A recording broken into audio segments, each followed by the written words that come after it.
Hi friends, welcome to Saidas வீடாங்க. எல்லாரும் எப்படி இருக்கீங்க? நல்லா இருக்கீங்களா? இன்னைக்கு வந்து நான் ஒரு சட்னி தாங்க அரைக்க போறேன். இது வந்து பாத்தீங்கன்னா சொரக்காய் சட்னி தான் அரைக்க போறேன். அதுக்கு என்னென்ன தேவைங்கிறத ஃபர்ஸ்ட் பார்க்கலாம் வாங்க. ஒரு சொரக்காய் எடுத்துக்கோங்க. சின்னதா உங்களுக்கு அளவுக்கு தகுந்த மாதிரி எடுத்துங்க. நான் அந்த சொரக்காய் எடுத்து வச்சுக்கிறேன். அடுத்து வந்து பாத்தீங்கன்னா ஒரு தக்காளி, மீடியம் சைஸ் தக்காளி வந்துட்டு பாத்தீங்கன்னா ஒன்னு அரிஞ்சிங்க. பெரிய தக்காளியா இருந்தா பாதி அரிஞ்சிங்க.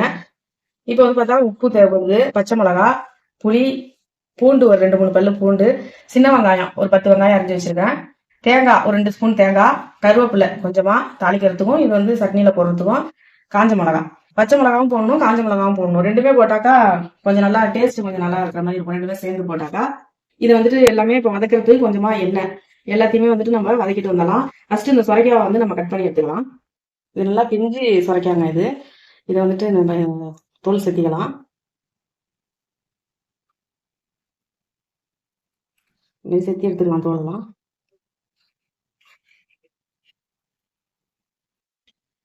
இப்போ இதை அரிஞ்சிடலாம்.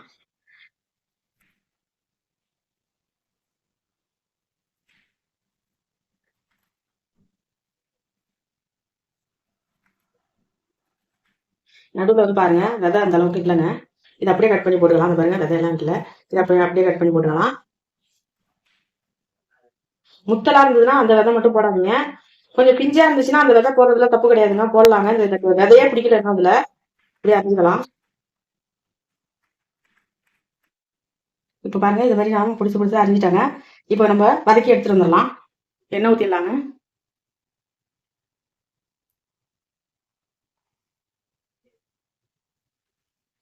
காஞ்ச மிளகா போட்டுறேன். காரத்துக்கு தகுந்த மாதிரி போட்டுங்க நீங்க. பச்சை மிளகாவும் போட்டுக்கிறேன். பச்சை மிளகா மாதிரி எண்ணெயில போடும்போது கொஞ்சம் உடச்சி போட்டுங்க, இல்லைன்னா வெடிக்கும். பூண்டு போட்டுலாம். வெங்காயம் போட்டுலாங்க. சட்னிக்கு தேவையான உப்பு போட்டுக்கலாம், கல் உப்பு. ஏன்னா கொஞ்சம் வெங்காயம் வதங்கிறதுக்காக வதங்கட்டு வெங்காயம் கொஞ்சம். வெங்காயம் ஓரளவுக்கு வதங்கிடுங்க. தக்காளி போட்டுருவேன். வெங்காயம் தக்காளி எல்லாம் ஓரளவுக்கு வதங்கிடுச்சுங்க. இப்போ வந்து பார்த்தாக்கா எனக்கு தேவையான புளி கொஞ்சமா புளி போடுறேங்க. புளிப்பு டேஸ்ட் தான் கொஞ்சம் நல்லா இருக்கும். அதுதான் அடுத்து 2 கொத்து கருவேப்பிலை போடுறேன். கொஞ்சோண்டு கருவேப்பிலை எப்போதுமே இந்த மாதிரி சட்னி அரைக்கும் போதெல்லாம் கொஞ்சம் சேர்த்துங்க. ஏன்னா சின்ன பசங்க எல்லாம் கருவேப்பிலை வந்துட்டு பொறிக்க தனியா வச்சுருவாங்க. இது மாதிரி நம்ம சட்னியில அரைச்சிட்டோம்னா அவங்க வந்து சாப்பிட்றப்ப அவங்களுக்கு தெரியாது, சாப்பிடுவாங்க. அதுதான் இப்போ சுரைக்காய் போட்டுடலாம்.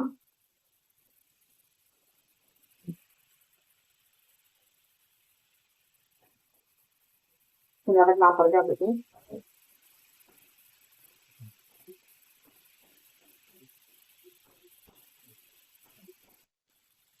பாருங்க நம்ம சுரைக்காய் எவ்வளவு போடுறோம் எப்படி பாருங்க, நல்லா வதங்கி எல்லாம் வெந்துடுச்சு பாருங்க, நல்லா வதங்கிடுச்சு. இப்போ வந்து கொஞ்சமா தேங்காய் போட்டுக்கிறேன். நான் ஒரு 2 ஸ்பூன் தேங்காய் எடுத்து வச்சிருக்கேன், தேங்காய் போட்டுக்கிறேன். அவ்வளோதாங்க. அப்படியே சூட்லயே வதக்கினா போதும் அந்த தேங்காய்.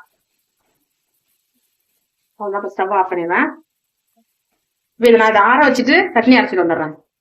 சுரைக்காய் சட்னி அரைச்சி தாளிச்சாச்சுங்க. இது மாதிரி நீங்களும் ட்ரை பண்ணி பாருங்க, எப்படி இருந்துச்சுன்னு சொல்லிட்டு எனக்கு கமெண்ட் பண்ணுங்க. ரொம்ப ஹெல்த்தியான ஒரு சட்னி இது.